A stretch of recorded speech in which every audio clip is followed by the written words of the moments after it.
Well, flying in a pressurized 210, so we're going to take it up to altitude and enjoy that.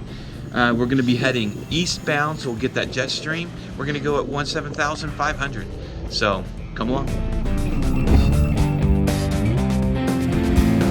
We have finished shooting in West Texas. My son drove down from Texas Tech University, is going to ride home with me on this Christmas Eve, so we get some family action going. Thanks for riding with me, Joseph. Absolutely. How many times have you ridden with me? Like 5 or 6? Maybe less than that. Maybe less than that. Okay. Yeah, a couple when you're training up, and then we had one where I was on video. All right. So I have pre-flight. I have, we briefed on pressurized things about this plane being different, your emergency exit. We've gone through our run-up. We've done everything. We're ready to go. So at this point, I'm not going to do any talking. Let's just make sure that that's clear. I'm going to do one last check on flight controls free and correct. And looking at that. Yeah, okay. So at this point now it becomes a sterile cockpit. Lamesa traffic, Centurion 7361 kilo. Entering 16 for east departure. Lamesa. Okay. No planes coming. Got to really watch for the crop dusters here, but on Christmas Eve, probably not a bunch, but you never know. But this is the approach for the other runway right here. It's a hot spot on this airport, even though it's not marked. Okay, here we are. Okay, we'll have a little bit of a right crosswind.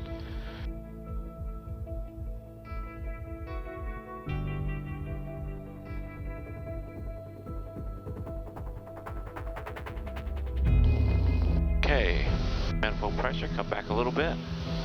There we go. Airspeed live.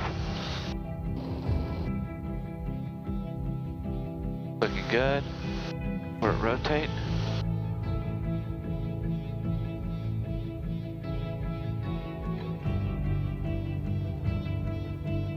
Okay, that's looking good.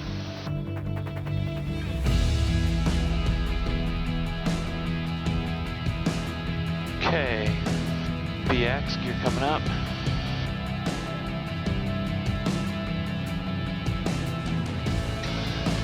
Okay, I got an amber light. No gear down there. Okay, airspeed good, flaps coming up. Okay, we'll set for climb. Look at that cloud coming around there. All that clouds up there.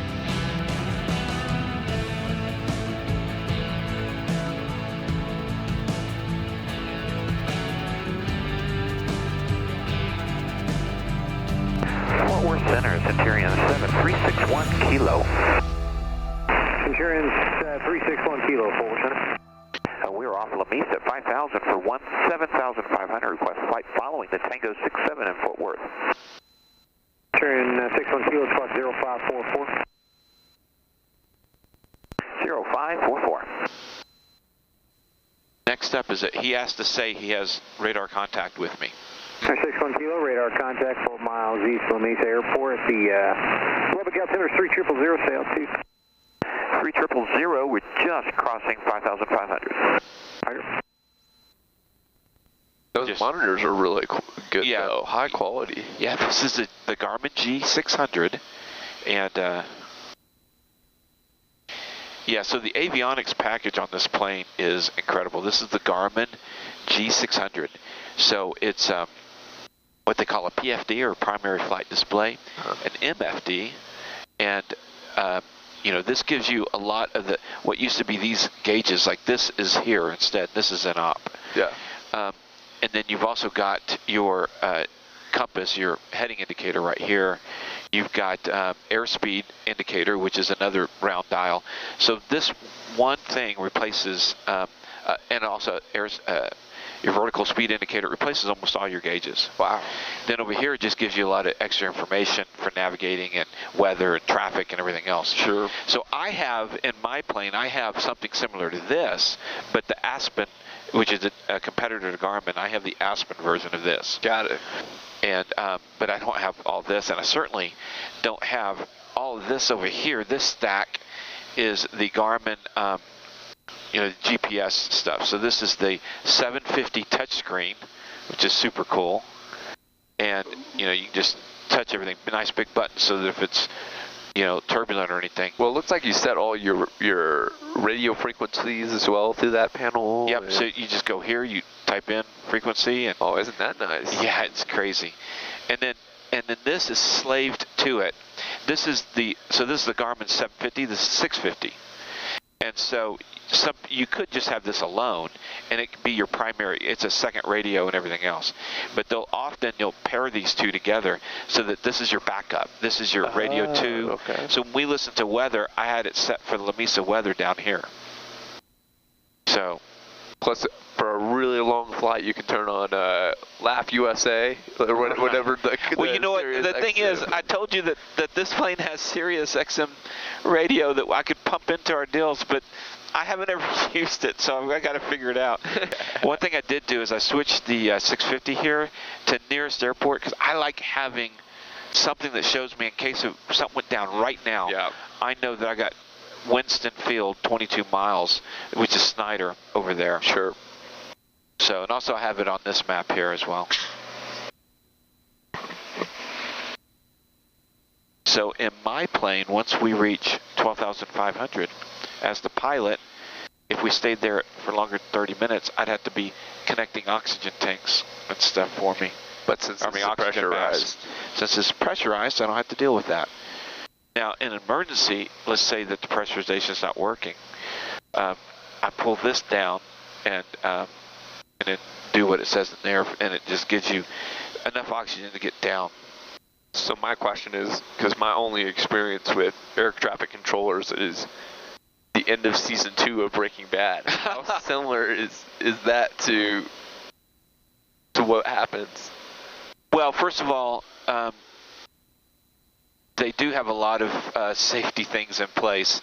That was Albuquerque Center in the TV show Breaking Bad, and John DeLance, and he just went crazy, either froze or he did it on purpose. It was hard to tell. What do you think? He purposely flew two planes into each other? I don't know, man. I mean, he just lost his daughter, Yeah, but then to kill other people for it, was he just distracted or was he doing it on purpose? I don't know. It seemed like, it looked pretty obvious. Center, Cirrus 10 Uniform Alpha. Westbound about 8 miles west of Brownwood, looking for flight following to Midland. There's a Cirrus as well. Yeah, it's a Cirrus. 10 Uniform Alpha. Yeah, 10 Uniform Alpha. I am an SR-22 Tango, looking to go to Midland Airport, Mike Delta. I had a couple 6735 Papa Fort Worth Center, San Angelo, altimeter 3006. So he had a couple people. 10 Uniform Alpha, squawk 3410. So he gave him his code. 2410 Uniform Alpha. I thought he said 3410. And it's 3410. Correction, 3410 Uniform Alpha. So anyway, back to the Breaking Bad issue. One of the things that bothers me a little bit, just from a story viewpoint, is that they were right over the city of Albuquerque. Okay, and that's a class problem. 10 Uniform Alpha, radar contact 10 miles west of the Brownwood View. I'm showing you 6,500. Maintain VFR, Abilene, correction, Brownwood, altimeter 3010. 3010, I am level at 6,500 and maintain VFR, Uniform Alpha. And maybe what would be really good is if I had one of my controller friends flying along, because I've had him on here. Yeah. Scott Pinkerton has flown with me, and he works Fort Worth Center. Okay, there's 3 kinds of air traffic controllers, all right? Okay. There is, hang on, I'm going to make sure we're climbing still. There we go. There's 3 types of air traffic controllers. There's tower controllers. That's all they do. They are like Matt Wells. I think you've met Matt. I don't know. But you've seen him on my channel. Yep. Matt Wells is a tower controller. Then you have a center controller, and they're controlling this airspace out out in the countryside, and there's certain centers, you know, I don't know how many, maybe 20 or whatever across the country, and it's very defined their boundaries. And so Fort Worth goes all the way to just past Lubbock. Okay. And then Albuquerque picks up. R5 Delta Whiskey, descend positive, maintain and then, 7,000. Like as I fly east all the time, as I head like east northeast, I'll get transferred to Delta Whiskey, Memphis contact San Angelo approach 125.35. And as you go south enough, actually the Fort Worth Center doesn't. It goes, what is it? Maybe Austin, maybe a little bit north of Austin. No, a lot north of Austin. It's between Waco, near Waco, and then Houston Center takes over.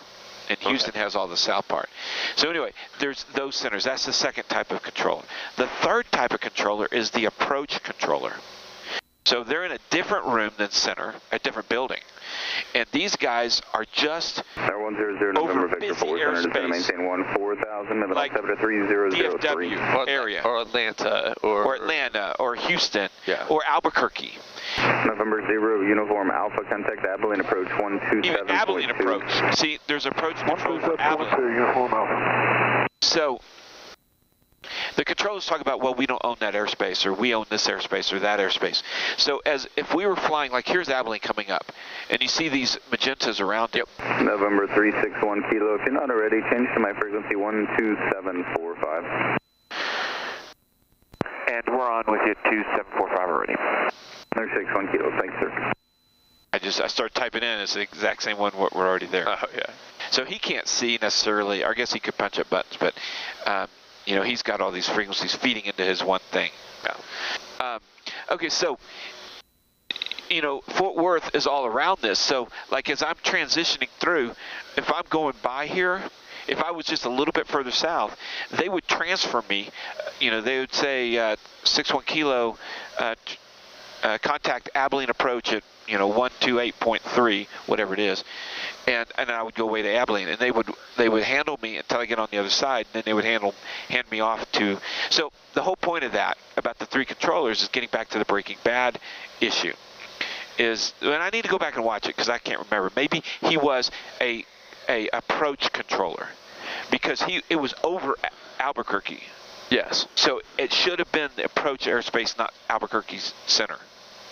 Got it. I need to watch it again. Maybe you guys out there, I mean, I haven't seen that episode probably in 4 years, and I only saw it once. But so maybe somebody can correct me in the comments below. But I really, he needed to be an approach controller, and it could be Albuquerque approach is how they would have called it, and not Albuquerque center. So I don't know. I can't remember.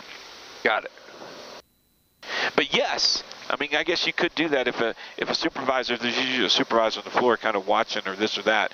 But I mean, he's got other people to watch, and somebody could, you know, do that. And that seems really unusual for, you know, two planes to collide in midair. Incredibly unusual. Yeah. It's not very often that you get midair collisions. There's a famous one in Europe that happened with two airplanes. Passenger jets. It does happen. It's more likely at small uncontrolled meaning not towered, pilot-controlled airports. November 1, Tango X-ray, contact Albuquerque Center 135.87. So we know he's way west of us, heading west. Yeah. And that's part of, you listen. Yes, sir. 3587. Situationally aware. Sure. November 0, November Victor, contact Midland approach 124.6. We're almost up to altitude. Are you hot? We do have air conditioning. No, I'm good. Okay. I can bring up another famous TV. Air Photo 5809 Hang on just a second. Gotta make sure it wasn't. Air Photo 5809 Air shuttle. 230. Oh, but to finish, midair collisions, extremely rare. Yeah. The thing about it, though, is midair collisions, your survival rate is almost nil. So you just cannot risk that. Yeah. I can bring up another TV reference with air traffic control. So if you remember, I think it's season 6 of 24. If if you remember, the whole terrorist plot was they had created a device that they could go in and act as air traffic controllers, and they Oh, right. I vaguely remember that. And then they, like, intercepted the signal and became the center. Yes, yeah. I mean, I guess technically you could be able to do that. I mean, air traffic control, we can't shoot. Like, when I went and toured, I couldn't take cameras. They're very secretive about stuff. And also, you have to have background checks and everything else before you go in. I would hope so. Yeah, so they keep... Okay, we're getting close to altitude. They keep all that very, very close to the vest. Yeah. I guess that's another question for your audience, for your computer science that people. One died. Is that possible to have a device that can hack into air traffic control feed? Yeah. All right. So, you know, chime in for your movie or TV moments for air traffic control, whether accuracy or 391, coming 10, set up with or 230. myth. So, all right. So for now, I'm going to go ahead and chill the cameras, and we'll pick this back up. And toward the end, we're about to land. Visual approach in use, landing in a party runway 16. Advise on initial contact. You have information, Kilo. Forward approach, Centurion 7361, Kilo 8,800 for 3,500. We have Kilo at Meacham. Centurion 7361, Kilo, regional approach, thank you. Resume on navigation, altitude your discretion. Oh, nav, altitude my discretion, 61 Kilo. One thing, too, that helped me as we enter the busy DFW airspace, if you keep an eye out for other airplanes. Sure. Now that you've done a bunch of videos, what have you found conversation and stuff while you're flying that engages your audience? Emergencies and fails. No doubt of it. 42 Alpha Mike, down at Waco, 127.65. If I have a, like, I did a power off 180 practice for my commercial, or my CFI, and I did it really bad, and it was a bad power off 180. So I posted that, you know, power 180 fail, and that got a whole bunch of views. People want to see you fail. Interesting. Yeah. 5 Mike Victor, contact. So basically, they want to see when you're a terrible pilot. And to you, thank you. Or not terrible pilot, you know, when everything goes wrong. But like, there's one guy that is a total, like, you got to be kidding, like, is he really this bad? And he is a total goof and, like, dangerous. And everybody talks about, oh, he's bad, he's awful. But oh, don't. Him. But yeah, then they watch him. Now I don't want to do dangerous things. I never want to do. Yeah. Okay. So now we're getting close, and so what we want to do is eliminate any non-critical conversation. Roger. Engine is good. Manifolds. 7361 Kilo, report the airport in sight. 61 Kilo has Hicks in sight. 61 Kilo is traffic 1 o'clock and 4 miles westbound, 172 at 3,500.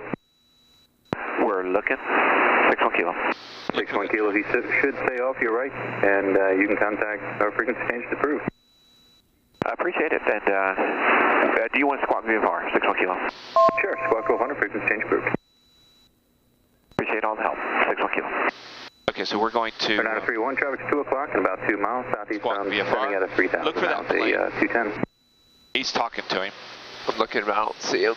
I show him 600 feet above us, so he'll be above, just in that white, probably over here. All right, I'm going to go ahead and switch over. Hicks traffic, Centurion 7361 Kilo. We're over the lake, inbound. We'll do a midfield crossover to enter left downwind for 14 Hicks. That's a mouthful. About 3 miles to the west, heading southeast of Misha, 1,500. Pilot off. One to your left. Yeah, and they're all below me. They're all below you?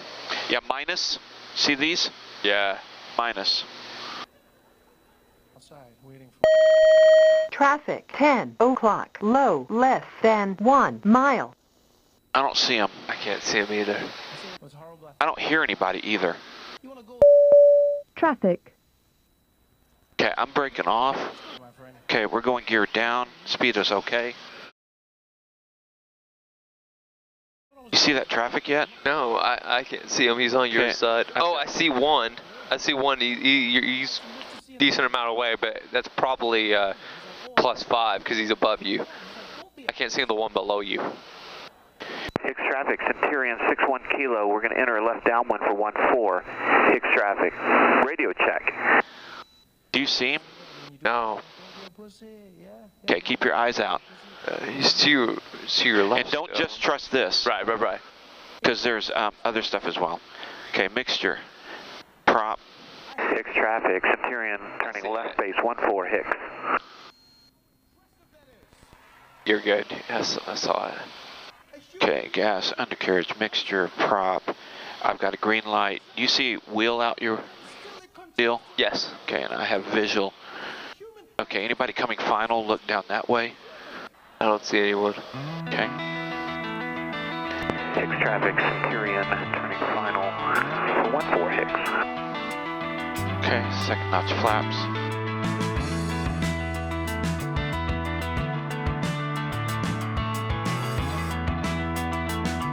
Airspeed good.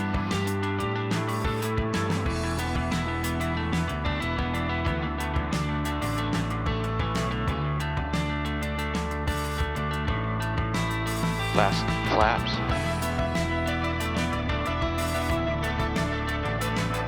We're a little high.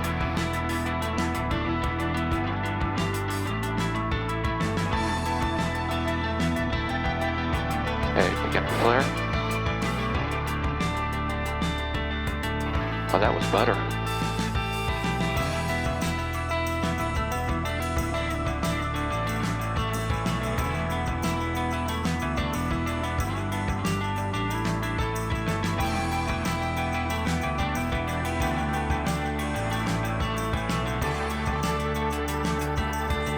Okay, that was a good landing. Yeah. Hicks traffic, Centurion's cleared 14 Hicks. All right, now Joseph, glad you come home. Yeah, absolutely. So the longest you're going to be home for, gosh, you're going to spend a week or something. Uh-huh. Crazy kids go off to college. No. Anyway, thank you guys for watching our Planes, Trains, and Automobiles edition, except no trains. No trains. We're not doing trains. We don't like trains. How am I doing on that truck? You might want to come to the left a little bit here. I can't see. Are we clear? You're good. Yep. Okay. Yeah, they're not supposed to park there. But he's moving stuff around. Yeah, he was watching too. Anyway, welcome to Hicks. Yeah. So thanks for flying along with us, and we'll see you guys next time on Taking Off.